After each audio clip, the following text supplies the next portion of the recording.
What's going on, guys? It's Greg here, aka NYPrepper.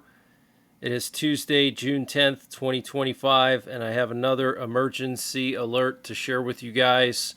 Right now it is 16:47 Eastern Time here in the United States, and we have some major breaking news coming in from the Middle East and from here in the US.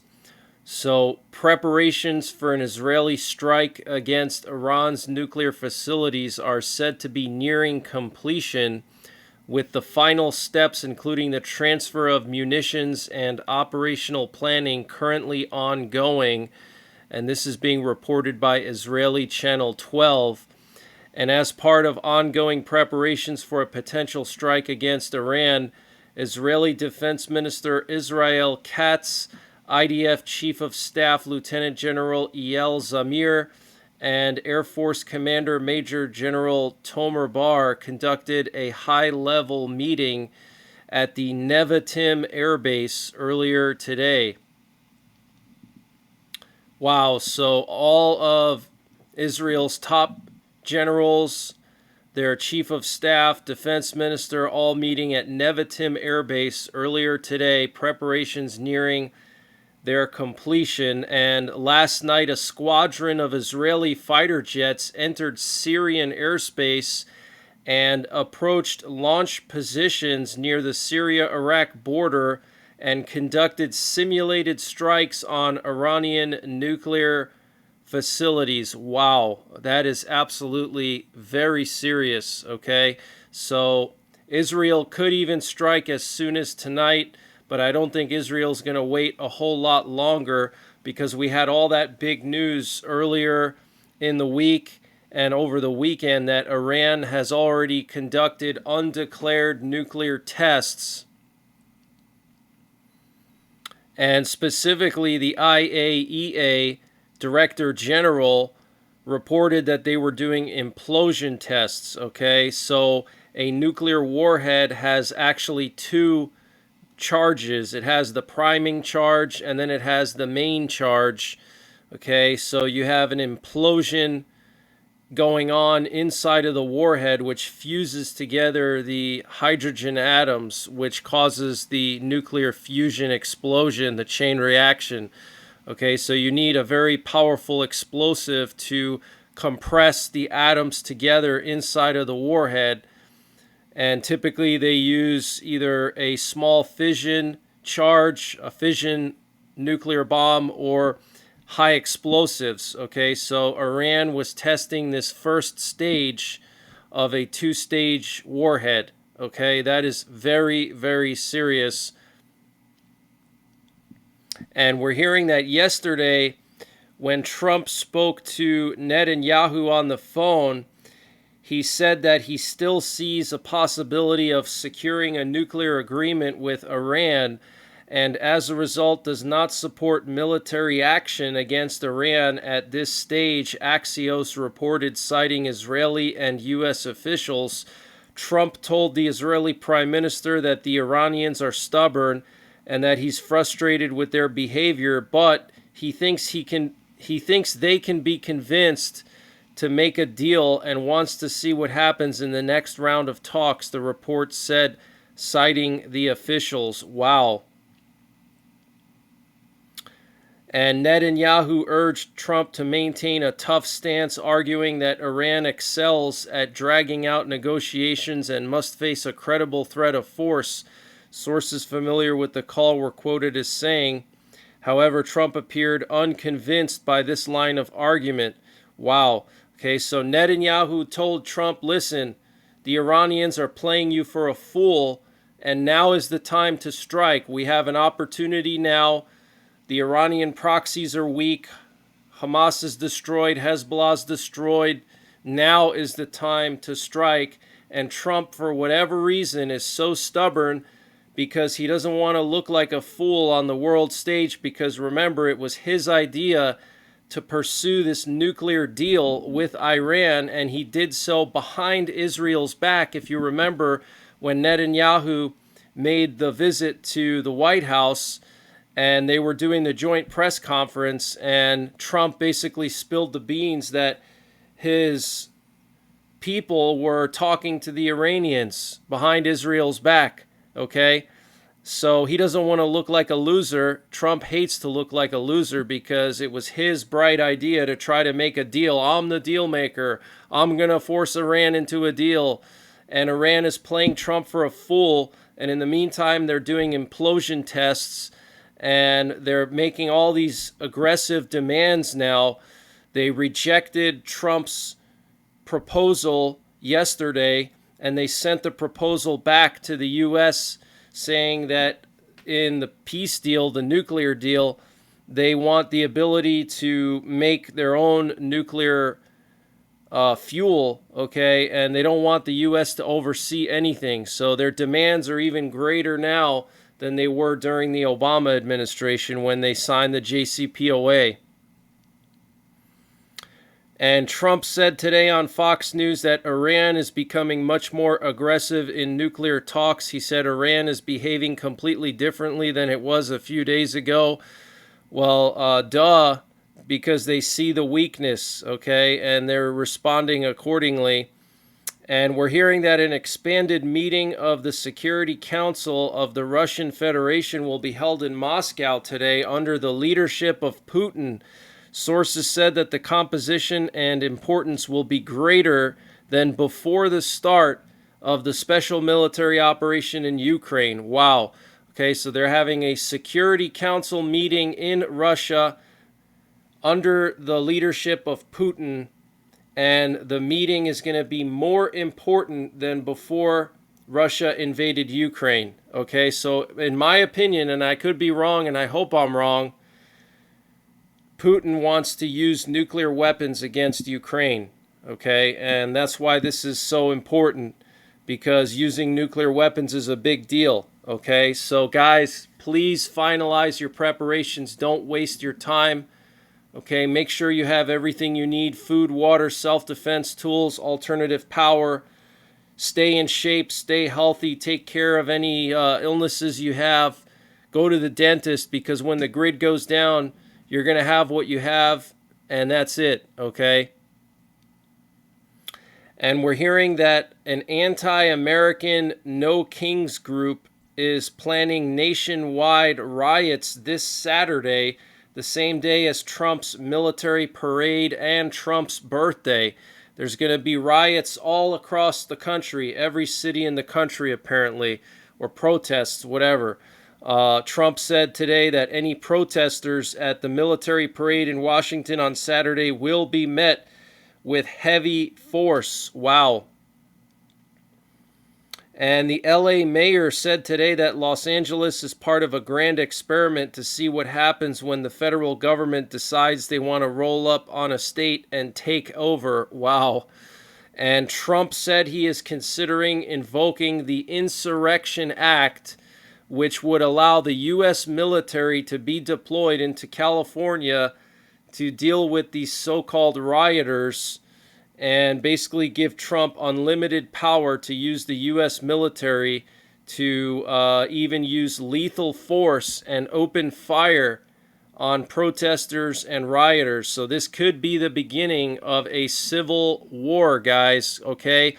Just wait until the first protester or rioter is shot by a National Guardsman or one of these Marines that they've deployed there.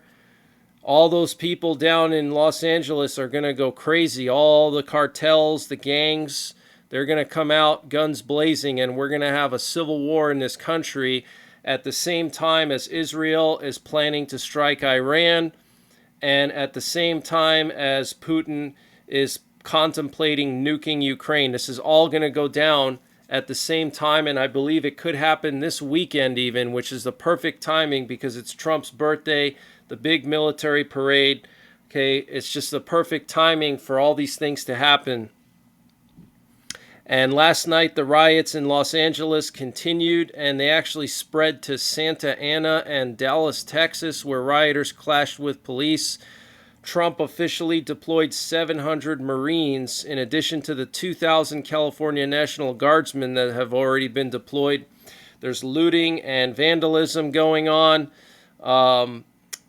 So very, very serious. Here's a tweet from the Secretary of Defense where he said that he deployed 700 active duty Marines from Camp Pendleton to Los Angeles. Okay, here we have a picture, unconfirmed at this time, shared by the California governor, showing the California National Guardsmen sleeping on the floor in a loading dock. These are the National Guardsmen that were deployed to quell these riots, okay? And here we have a picture of the Marines that have been sent to Los Angeles. And last night we had a U.S. Air Force reconnaissance plane doing some intense surveillance of Iran in the Persian Gulf and along the Iran-Iraq border. I have not seen this ever, actually, and I've been monitoring this area for a very long time. It was going back and forth all night long through the Persian Gulf and along the Iraq-Iran border. So potentially as soon as tonight, the Israelis could strike, especially after this disastrous phone call between Netanyahu and Trump, where Trump stubbornly told Netanyahu that he wants to wait and see what will happen with the next round of talks. This is like the 6th round of talks, okay? Trump is acting like Biden and Obama, okay? He is showing extreme fear and weakness right now. 6th round or 7th round of talks. It's pretty clear that Iran is not interested, okay? So I don't know what he's waiting for, but the Israelis are not going to wait. They're not going to wait because Iran is already doing implosion tests. Okay, they're very, very close to having several functioning nuclear warheads, okay? And last night, Russia launched the largest drone attack in history against the Ukrainian capital of Kyiv, as well as on the coastal city of Odessa. Over 500 drones targeted apartment buildings, homes, and civil infrastructure, including hospitals. Okay, so Russia launching a historic strike. And here we have a picture of smoke coming up from the horizon this morning over the capital of Kyiv. You can see the whole city is engulfed in smoke from this historic drone attack on Kyiv. Over 500 drones. Look at that. Absolutely insane. And Putin's top advisor, Medinsky, said that Russian citizens are demanding tougher actions against Ukraine after the sabotage attack on the railway bridges in the Bryansk region. He said this is terrorism, and of course after this, citizens are demanding we need to hit Kyiv and Lviv with the Oreshnik. Enough of these negotiations. Wow. And the U.S. will reduce funds in 2026 for the purchase of new weapons for delivery to Ukraine, according to Pete Hegseth. So the U.S. will reduce the money they spend on new weapons for Ukraine. And today, Ukraine and Russia just exchanged seriously ill and wounded prisoners. And Israel launched another round of strikes on the Houthis last night, warning that if the Houthis don't stop, then Israel will strike them even harder. The Israeli Defense Force confirms that the Israeli Navy used their missile ships to conduct the strikes. Israeli Minister of Defense Israel Katz stated, "We have warned the Houthi organization that if they continue to shoot at Israel, they will face a powerful response and be under a naval and aerial blockade." Wow. And we have some very concerning news coming out of North Korea. A new uranium enrichment plant is being built in North Korea. This is a clear sign that Kim Jong-un plans to increase his nuclear weapons stockpile. And North Korean ballistic missiles were improved by the Russians, according to various sources, which have allowed the missiles to hit targets with deadly accuracy. And the Secretary General of NATO, Mark Rutte, said NATO countries must increase military spending to 5%, otherwise they will have to learn Russian. He said if you do not increase defense spending, then you will have a healthcare system, a pension system, but you better learn Russian. And China has deployed both of their operational aircraft carriers to the Western Pacific for the first time ever, marking another significant milestone. The PLA's Liaoning and Shandong aircraft carriers were deployed along with a fleet of 20 plus warships to the Western Pacific. Very, very concerning. And the U.S. Secretary of Health and Human Services, Robert F. Kennedy Jr., removed all members of the CDC's Advisory Committee on Immunization Practices yesterday in what he called a clean sweep to reestablish public confidence in vax science. And last night we had some interesting activity in Europe and Russia. Here you can see a Russian Navy plane that flew from Moscow to Kaliningrad, and then from Kaliningrad flew all the way up to Murmansk, where the Northern Fleet is located. We also had several Russian VIP and/or Doomsday planes head to Siberia. And we had a lot of NATO reconnaissance around Kaliningrad. We had 2 private recon planes circling Kaliningrad and a NATO AWACS plane in northern Poland. And then we also have this severe weather alert for the Midwest and for parts of the Appalachians.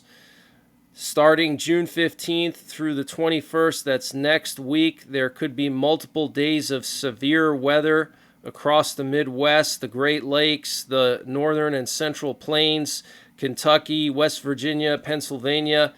So make sure you're prepared. But that's the latest breaking news that I have.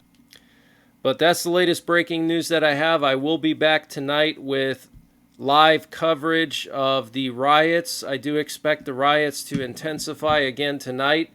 And I will be monitoring for the possibility of Israel striking Iran as soon as tonight. So until the next time, take care, God bless, and don't forget the 3 Ps. Prepare, practice, and persevere. And this update was sponsored by EMP Shield. Guys, EMP Shield has created a special discount just for you, the listeners of the NYPrepper channel. If you go to empshield.com and use the promo code NYPrepper, you can get 15% off your entire order.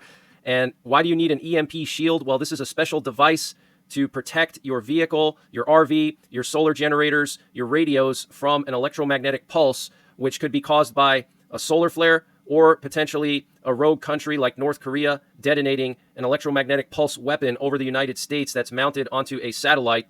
So protect your vehicles, protect your RV, protect your radios, protect your generators with an EMP Shield. Use my promo code NYPrepper to get 15% off. Installation is super simple. This is a veteran-owned business, 100% American-made, and the EMP Shields have been tested by the military, okay? And free shipping is included to the entire continental United States. And the link and the promo code are in the description below this video.